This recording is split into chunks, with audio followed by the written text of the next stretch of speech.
Cera golden diamond CPA junction Edavanna. ആഘോഷം ഏതു തന്നെയായാലും ആഭരണം Hiba golden diamonds. Hiba golden diamonds, opposite federal bank, Edavanna. എടവണ്ണയിൽ ആദ്യമായി CPA ജ്വല്ലറിയുടെ മെഗാ ചിൽഡ്രൻസ് കളക്ഷൻ.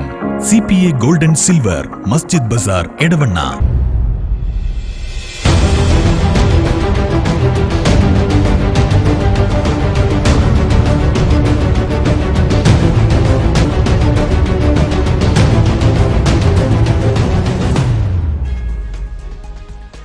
വയനാട് ചുരത്തിന് പകരം ബൈപ്പാസ് നിർമ്മിക്കാനുള്ള ശ്രമങ്ങൾ തുടങ്ങുമെന്ന് NDA സ്ഥാനാർത്ഥി കെ സുരേന്ദ്രൻ. താമരശ്ശേരി ചുരം യാത്ര ഏറെ പ്രയാസപ്പെട്ടതാണെന്നും മണ്ഡലത്തിലെ പ്രധാന വിഷയങ്ങൾ ഒന്നാണ് ചുരത്തിലൂടെയുള്ള യാത്ര പ്രശ്നമെന്നും അദ്ദേഹം പറഞ്ഞു. ചുരത്തിലൂടെയുള്ള യാത്ര മുടങ്ങിയ ജനങ്ങൾ പ്രയാസപ്പെടുന്നത് പതിവ് കാഴ്ചയാണ്. LDF-നോ UDF-നോ കാലമെത്രയായിട്ടും പ്രശ്നം പരിഹരിക്കാൻ സാധിച്ചിട്ടില്ല എന്നും അദ്ദേഹം പറഞ്ഞു. പ്രശ്നത്തിന് പരിഹാരം കാണാൻ വലിയ രീതിയിലുള്ള ശ്രമം നടത്തുകയാണെന്നും സ്വകാര്യ വ്യക്തികൾ സ്ഥലം വിട്ടു നൽകാൻ തയ്യാറാണെന്നും അദ്ദേഹം പറഞ്ഞു.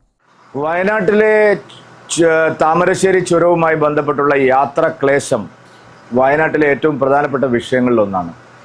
മണിക്കൂറുകളോളം ചുരം ബ്ലോക്കാവുകയും ആളുകൾ കുടുങ്ങുകയും ദിവസങ്ങളോളം യാത്ര മുടങ്ങുകയും ചെയ്യുന്ന സാഹചര്യമുണ്ട്. ഇന്നേ വരെ അതിനൊരു ബദൽ പരിഹാരം കാണാൻ LDF-നോ UDF-നോ കഴിഞ്ഞിട്ടില്ല. എന്നാൽ ഞങ്ങളിപ്പോൾ വലിയ പരിശ്രമമാണ് ഇക്കാര്യത്തിൽ നടത്തിയിട്ടുള്ളത്.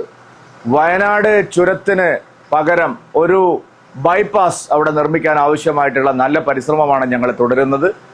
അത് 3/4 ഭാഗം സ്ഥലങ്ങളും സ്വകാര്യ വ്യക്തികളുടെ സ്ഥലങ്ങൾ ഇപ്പോൾ തന്നെ അവർ വിട്ടു നൽകാമെന്ന് പറഞ്ഞിട്ടുണ്ട്. ഏതാനും മീറ്ററുകൾ മാത്രമാണ് വനഭൂമി നമുക്ക് എടുക്കേണ്ടതായിട്ട് വരുന്നത്. ഏറ്റവും ചെലവ് കുറഞ്ഞതും പ്രായോഗികവുമായിട്ടുള്ള ഒരു ബദൽ മാർഗം വയനാട് ചുരത്തിനൊരു ബൈപ്പാസ് നിർമ്മിക്കുക എന്നുള്ളതാണ്. ആ പ്രൊപ്പോസലാണ് ഞങ്ങൾ ജനങ്ങളുടെ മുമ്പിൽ വെക്കുന്നത്. മോദിയുടെ ഗ്യാരണ്ടി ഞങ്ങൾ അത് ഉറപ്പുവരുത്തുമെന്നുള്ള കാര്യത്തിൽ യാതൊരു സംശയവുമില്ല. ഈ തെരഞ്ഞെടുപ്പിൽ ഞങ്ങൾ മുമ്പോട്ട് വയ്ക്കുന്ന പ്രധാനപ്പെട്ട വാഗ്ദാനങ്ങളിൽ ഒന്ന് വയനാട് ചുരത്തിന് ബദലായി ഒരു ബൈപ്പാസ് കൊണ്ടുവരിക എന്നുള്ളതാണ്. അമേഠിയിൽ മത്സരിക്കുന്നത് ഏപ്രിൽ 26-ന് മുൻപ് പറയാനുള്ള ആർജവം രാഹുൽ ഗാന്ധിക്കും കോൺഗ്രസ് നേതൃത്വത്തിനും ഇല്ലെന്ന് വയനാട് മണ്ഡലം NDA സ്ഥാനാർത്ഥി കെ സുരേന്ദ്രൻ. ജനങ്ങളെ വഞ്ചിക്കുന്ന നിലപാടാണ് രാഹുൽ ഗാന്ധി സ്വീകരിക്കുന്നതെന്നും അദ്ദേഹം പറഞ്ഞു.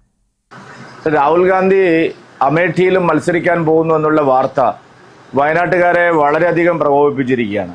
അദ്ദേഹം ഇതുവരെ പറഞ്ഞുകൊണ്ടിരുന്നത് വയനാട് എൻ്റെ വീടാണെന്നാണ്. പക്ഷേ ഈ ഏപ്രിൽ 26 കഴിഞ്ഞാൽ അദ്ദേഹം അമേഠിയിലും പോയി മത്സരിക്കുകയാണ്. പക്ഷെ അത് ഏപ്രിൽ 26-ന് മുമ്പ് പറയാനുള്ള ആർജവം രാഹുൽ ഗാന്ധിക്കില്ല. കാരണം ജനങ്ങളെ വഞ്ചിക്കുന്ന ഒരു പതിവാണ് രാഹുൽ ഗാന്ധിക്കുള്ളത്. ഇത്രയും കാലം കഴിഞ്ഞ 5 കൊല്ലം വയനാട്ടിലെ വോട്ടർമാരെ രാഹുൽ ഗാന്ധി വഞ്ചിച്ചു. ഇപ്പോൾ വീണ്ടും അമേഠിയിലും മത്സരിക്കാൻ തീരുമാനമെടുത്തതോടുകൂടി ഒരിക്കൽ കൂടി വയനാട്ടിലെ വോട്ടർമാരെ രാഹുൽ ഗാന്ധി വഞ്ചിച്ചിരിക്കുകയാണ്. ഇത് തീർച്ചയായിട്ടും വലിയ തിരിച്ചടി അദ്ദേഹത്തിന് ഉണ്ടാക്കുമെന്നുള്ള കാരണമാണ് ഇതിനും മുന്നോട്ട് വരുന്നത്. Sera golden diamond CPA junction Edavanna. ആഘോഷം ഏതു തന്നെയായാലും ആഭരണം Hiba golden diamonds. Hiba golden diamonds, opposite federal bank, Edavanna. എടവണ്ണയിൽ ആദ്യമായി CPA ജ്വല്ലറിയുടെ mega children's collection. CPA golden silver, Masjid Bazar, Edavanna.